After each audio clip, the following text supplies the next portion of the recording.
Sir, toss জিতার পর ইন্ডিয়াও তো এত খুশি হয় নাই যতটা খুশি আপনি হইতাছেন।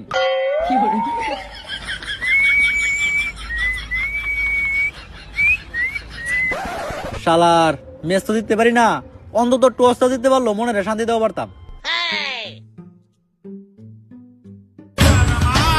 শাপলা, এই পাশে শাপলা, এদিকেও শাপলা। ইন্ডিয়া চালাল। আমি আগেই বুঝতে পারছিলাম যে ডাল মে কুছ কালা হয়, কিন্তু এই জায়গায় তো এই পুরো ডাল হি কালা है। কিন্তু টসার কেন এমন করলো বাংলাদেশের সাথে? আচ্ছা, টসার কি চাইতেছে ইন্ডিয়ার ক্যাপ্টেনের কাছে? ইন্ডিয়ার ক্যাপ্টেন তার মেশিনের ভিতর থেকে একটা মোবাইল বের করে দিল। কি মোবাইল এটা? IPhone 17 pro max. তাইলে এটাই আসল ঘটনা না, যে কক্সে টসার এখন খেলবো আইফোন 17 প্রো ম্যাক্সে। তো এরই মধ্য দিয়ে খেলা শুরু হয়ে গেল আর প্লেয়াররা মাঠে নামতেছে। না না না, এরা তো প্লেয়ার না, এরা কারা? এরা তো একদল পাগল, এরা মাঠে ঢুকতেছে কেন? তো আবার Bangladesh team boycott boycott slogan দিতে দিতে রিপোর্টার ভাই আপনাদের এত ঘটনাটা কি? বয়কট বয়কট 63 জেলা boycott, Bangladesh team boycott boycott. আরে ভাই, তোমরা এগুলো কি করতেছো? তোমরা সবাই মিলে মাঠের মাঝখানে ঢুকতেছো কেন? খেলা বন্ধ। বাংলাদেশ ক্রিকেট টিম 63 জেলা থেকে বয়কট। 63 জেলার কোন জেলায় বাংলাদেশ টিম নিরাপত্তা পাবে না। কিন্তু বাংলাদেশ ক্রিকেট টিমের অপরাধটা কি?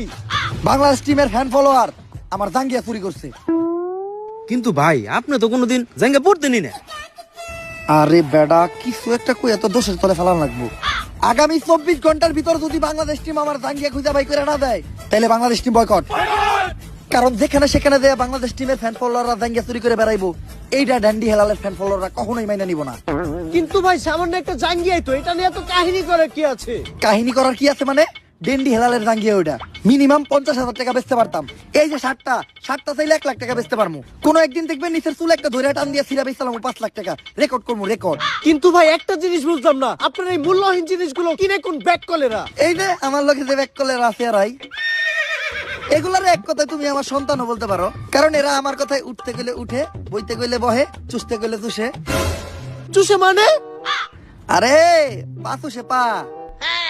আর তুমি যেটা ভাবছো ওইটাও। Boycott boycott. ওই এতদিন পরে পাইছি তোরে, তাড়াতাড়ি পাপ না হলো। আরে ডাক্তার সাহেব, আপনি হেলাল ভাইরে কই নিয়ে যাইতেছেন? আরে ও তো মানসিক ভারসাম্যহীন পাগল, এতদিন পাবনা পাগলা করে দিয়েছিল, পলে আইছে, তাই আবার ওরে দইরা পাগলা করতে নিয়ে যাইতে আইছি। ওই ওরে পাগলা গারোতে পরে নিবি, আগে ওর আম গাছে তুইলা দে। ওর নামে ওয়ারেন্ট আছে, ওরে আমরা অ্যারেস্ট করব। কিন্তু স্যার, হেলাল ভাইয়ের অপরাধটা কি? ও তো মাদকখোর, ও হাফ টাইম খায় ক্যান্ডি আর ফুল টাইম খায় ড্যান্ডি। ও